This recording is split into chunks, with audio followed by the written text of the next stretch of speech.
Good morning friends, this is doctor Abhishek Acharya once again. हमारी बात immunity के ऊपर चल रही है और उसे ही हम आगे बढ़ाते जाएंगे। एक बात फिर से मैं आपको ये थोड़ा सा रिपीटेशन करवा लेता हूँ कि इम्यूनिटी को समझने के लिए आयुर्वेद के कई पॉइंट ऑफ व्यू को और कई पर्सपेक्टिव को जानना बहुत ही ज़रूरी होता है। हम अभी इम्यूनिटी के बारे में बात कर रहे थे, तो थोड़ा सा मैं आपको रिपीटेशन करवा लेता हूँ कि इम्यूनिटी जो है वो उसको समझने के लिए आयुर्वेद के काफ़ी सारे पॉइंट ऑफ व्यूज़ जो है वो समझना ज़रूरी है। काफ़ी सारे टॉपिक्स ऐसे, काफ़ी सारे पॉइंट्स ऐसे हैं जो समझना बेहद ज़रूरी होता है, और उसी नज़रिए से अगर हम देखने जाए तो आगे जाके आप उसे एक अलग से अपने माइंड को सेट कर पाएंगे और अपनी खुद की इम्यूनिटी के बारे में आप थोड़े से अवेयर होके काम कर पाएंगे। ओके, तो लास्ट लेक्चर में हमने डेफिनेटली बात की थी लास्ट एपिसोड में हमने बात करी थी प्राकृत एंड वैकृत दोषों के बारे में। तो आप लोगों को डेफिनेटली समझ आ गया होगा कि किसे प्राकृत और किसे वैकृत दोष कहा जाता है। आज हम बात करने वाला है वही प्राकृत दोषों के ऊपर जो बेस्ड होता है। प्राकृत दोषों के बारे में हमने बात करी थी, और प्राकृत दोषों से जो बनता है हमारे शरीर के अंदर, जिसे हम सामान्य भाषा के अंदर प्रकृति कहते हैं, वो भी मैंने लास्ट एपिसोड में आपको ब्रीफ इंट्रोडक्शन दे दिया था। तो ज़्यादा टाइम न लेते हुए सीधा हम प्रकृति के बारे में बात करते हैं कि प्रकृति जो रहती है हमारे शरीर के अंदर कैसे वो एग्जीक्यूट करती है। प्रकृति यानी क्या, और हमारे एक प्रकृति यानी क्या और हमारी लाइफ के अंदर उसका कितना बड़ा रोल है, और अगर हम उसे जान लें तो कितना ज़्यादा हम उसको ओवरकम करके उसको कैसे मॉडिफाइड करके हमारी हेल्थ को हम बरकरार रख सकते हैं। इसीलिए इम्यूनिटी के अंदर मैंने ये टॉपिक इंक्लूड किया था। इसीलिए मैंने प्रकृति को इस इम्यूनिटी के लेक्चर सीरीज़ के अंदर जो है वो इंक्लूड किया हुआ है। आज हम बात करेंगे वात प्रकृति के बारे में।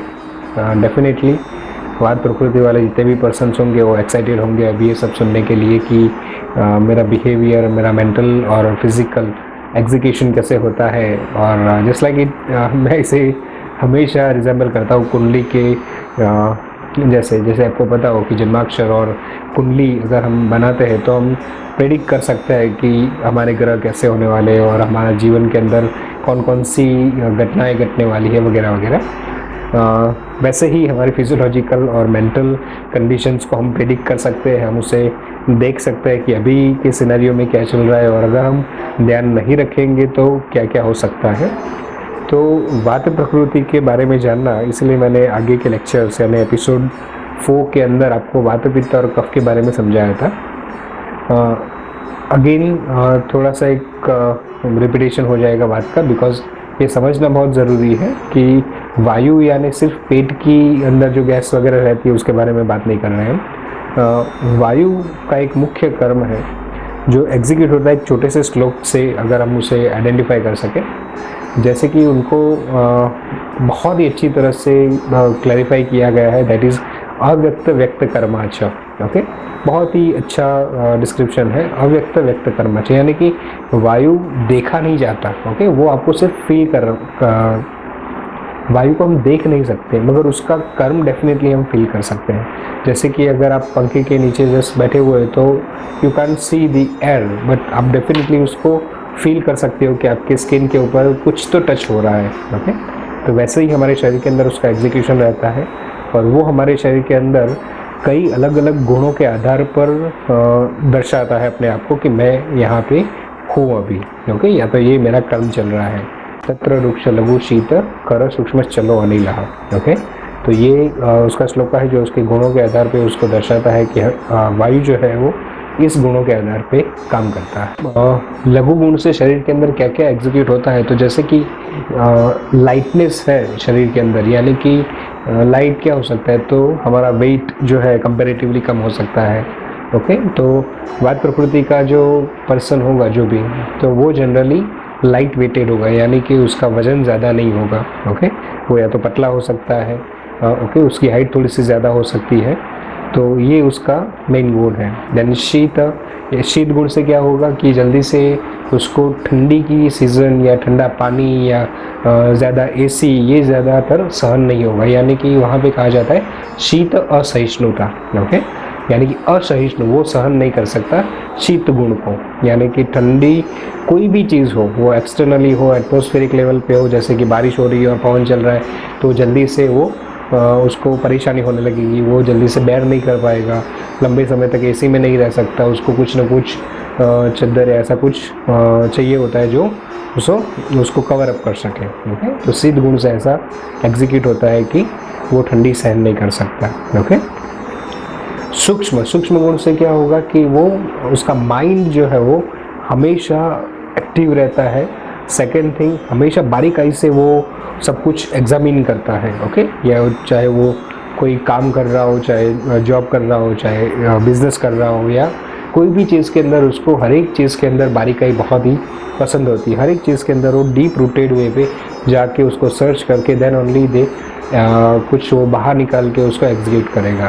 ओके, तो ये बहुत ज़रूरी है कि वात प्रकृति वाले पर्सन जो होते हैं बहुत ही कीन ऑब्जर्वेशन वाले होते हैं, सूक्ष्म ऑब्जर्वेशन वाले होते हैं। सामने वाले पर्सन को भी वो अच्छी तरह से जज कर लेते हैं, और ज़्यादातर उसमें दो तरीके से आप उसे ले सकते हो, एक सही मायने में यानी कि अच्छी क्वालिटी की वे पर, और सेम एज इट इज़ उसको बुरी क्वालिटी की वे में भी लिया जा सकता है। जैसे कि अगर बहुत ज़्यादा हमारा जजमेंटल हम होने लगे और उसको फिक्स करने लगे, सामने वाले पर्सन किसी से बात कर रहे हैं या कोई, जैसे कि कई बार क्या होता है, जैसे फॉर एग्जांपल आयुर्वेद का हम जैसे कि आयुर्वेद की थेरेपीज़ के बारे में बात कर रहे हैं, तो आयुर्वेद वात प्रकृति वाले पर्सन क्या करेंगे, जैसे ही उनको कुछ अच्छा लगेगा तो वायु प्रकृति वाले बहुत ही ज़्यादा एक्साइट हो जाएंगे, बहुत ही ज़्यादा उसको अप्रिशिएट करने लगेंगे कि yes this is the science जो हमें चेंज कर सकता है। एंड सडनली थोड़े टाइम के बाद अगर जो थेरापीज़ या जो लाइफस्टाइल वो कर रहे हैं और उसमें कुछ गड़बड़ हो जाए और उसको फ़ायदा ना मिले, वात प्रकृति पर्सन को अगर फ़ायदा ना मिले, तो तुरंत ही उनका माइंड जो होता है स्विच हो जाता है और वो चेंज कर लेते हैं अपना थॉट्स की नहीं आयुर्वेद में कोई दम नहीं है, आयुर्वेद वगैरह नहीं होना चाहिए, इससे अच्छा हम एलोपैथी कर ले और ये सब। तो this is a sort of small example जो वात प्रकृति वालों के मन के अंदर कंटिन्यूसली चलता है। ये सारी चीज़ें रिलेशन के अंदर भी होती है। अगर कोई पर्सन उसको काम में आता है तो बहुत ही अच्छी तरह से ट्रीट करेगा, अगर सामने वाला उसको अपोज करता है तो तुरंत ही उसकी जो मेंटालिटी रहती है वो वैनिश हो जाएगी और वो उसको टोटली अपोज करके उसको जो जो अच्छा लगता था उसकी जगह पे टोटली अभी बुरी चीज़ें जो है उसमें दिखने लगेगी। तो द स्विचिंग ऑफ माइंड जो है वात प्रकृति में काफ़ी मिलता है। वो जल्दी से सहन नहीं कर सकते।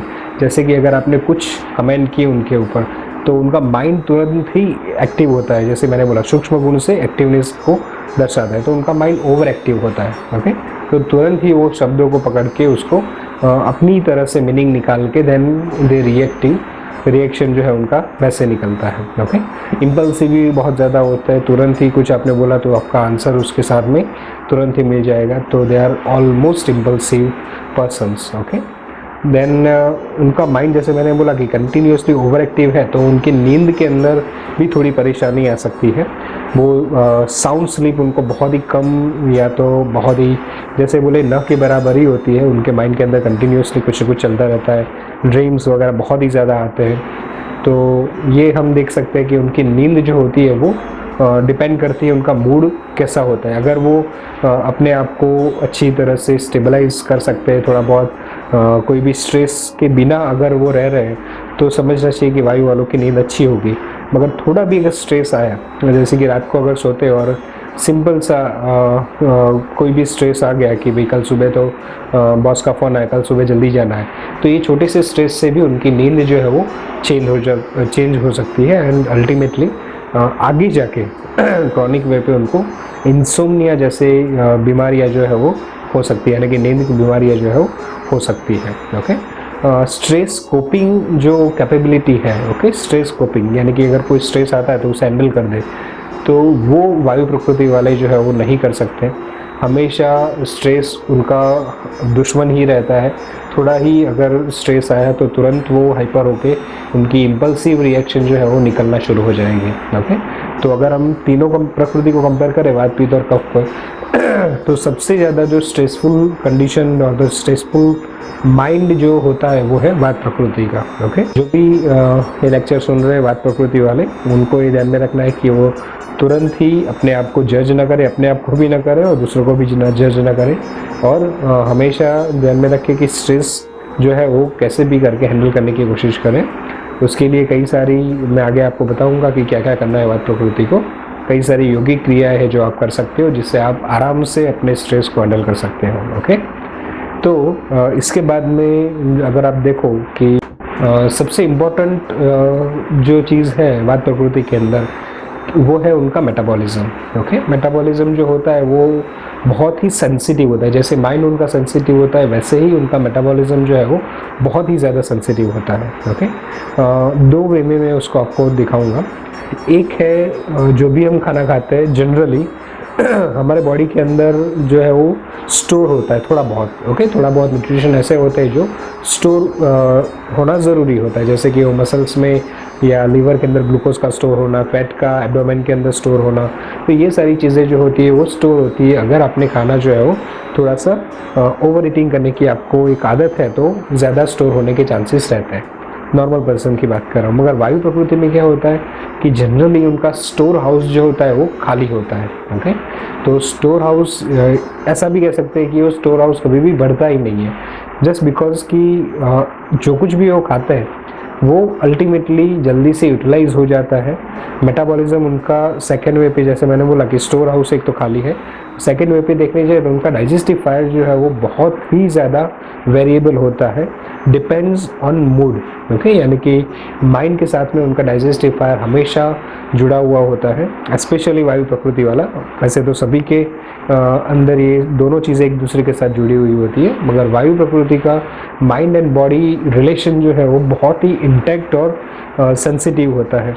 जैसे कि सिंपल सा एग्जांपल दूँ, अगर हम कुछ डिसाइड करते हैं कि भी शाम को हमें बाहर खाना जाना है या फिर घर पे कुछ अच्छी डिश बनने वाली है, और वायु प्रकृति वाला जैसे ही घर पे शाम को आता है कि चलो भैया तो बाहर खाने जाना है या तो फिर कुछ अच्छी डिश बनी थी, ऐसा हमने प्लान किया था, मगर वैसा अगर नहीं हुआ हो, ओके, तो तुरंत ही अगर आप देखोगे कि वहाँ पे उसकी भूख जो है यानी कि डाइजेस्टिव फायर जो है वो एकदम से शट डाउन हो जाएगी। ओके, तो उनकी भूख जो है वो तुरंत ही मर जाएगी। दो वो पूरे दिन के शायद भूखे हो या ऐसा कुछ भी हो या उनको घर पे आते समय बहुत ज़्यादा भूख लगी भी हो, मगर जैसे ही ऐसा कुछ सडन चेंज आ जाता है, माइंड बहुत ज़्यादा इन्वॉल्व हो जाता है सिचुएशन के अंदर, तो उनको भूख एकदम से बंद हो जाती है, मिट जाती है।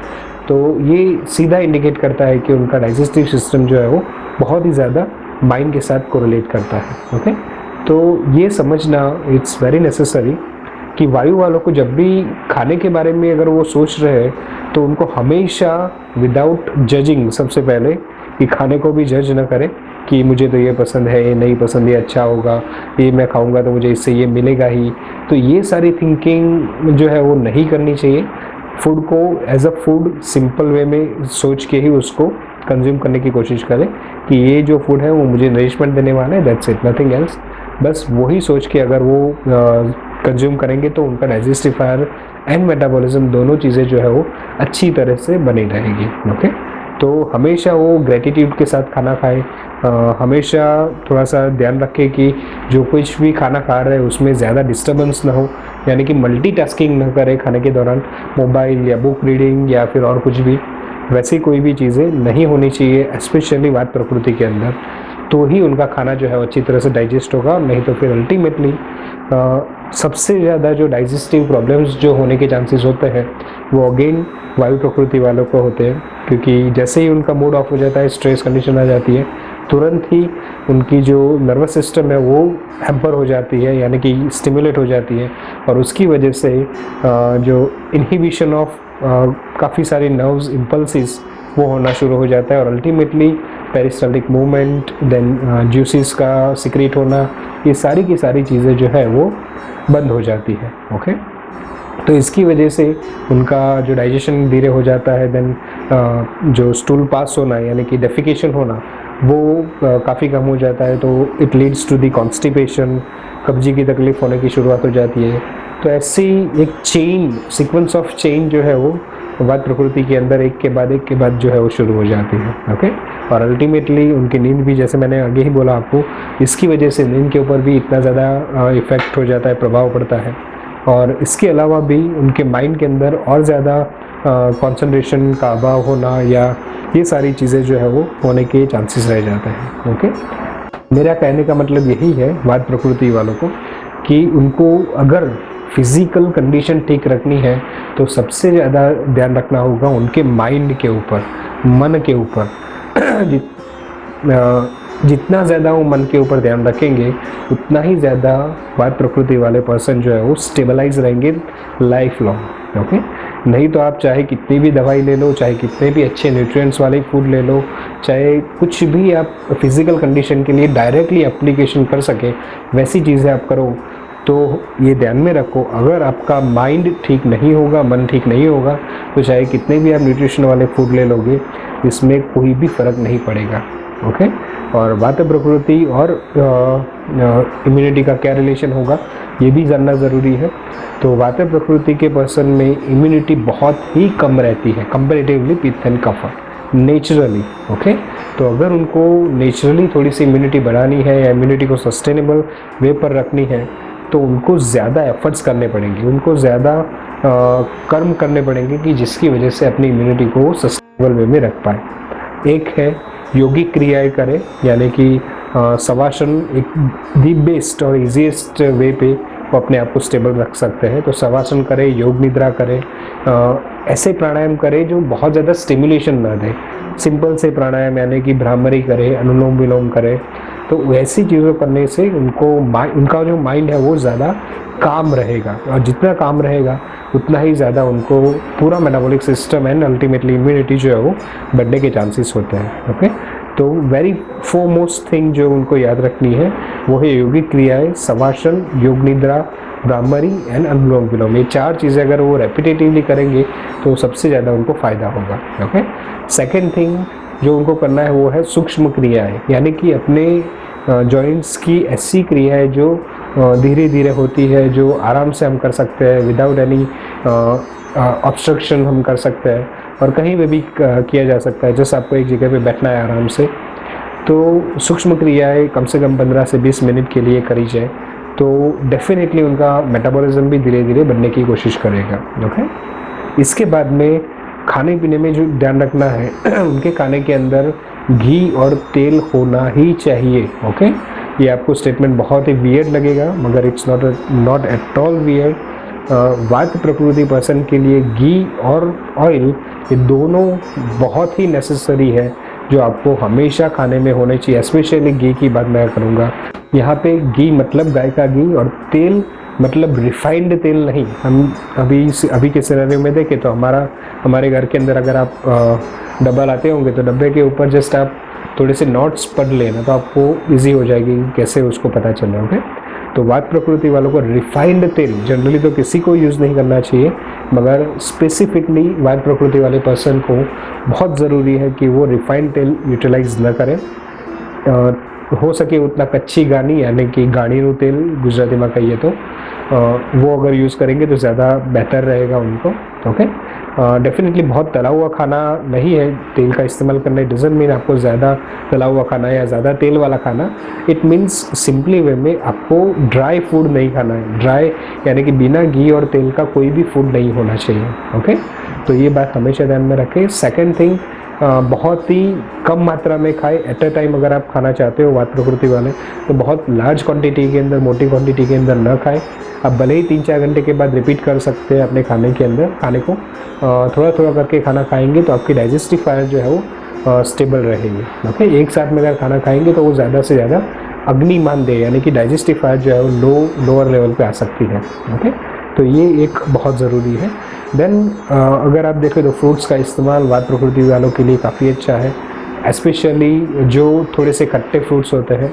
ओके, थोड़े से मीठे फ्रूट्स होते हैं। ये दोनों फ्रूट्स जो है वो ज़्यादातर उनको काफ़ी अच्छा रहता है। जैसे कि अभी आम की सीज़न चल रही है, या फिर ऐसे कोई जो मुंह सुखा देते हैं वैसे फ्रूट्स नहीं होने चाहिए, उनको नहीं खाने चाहिए।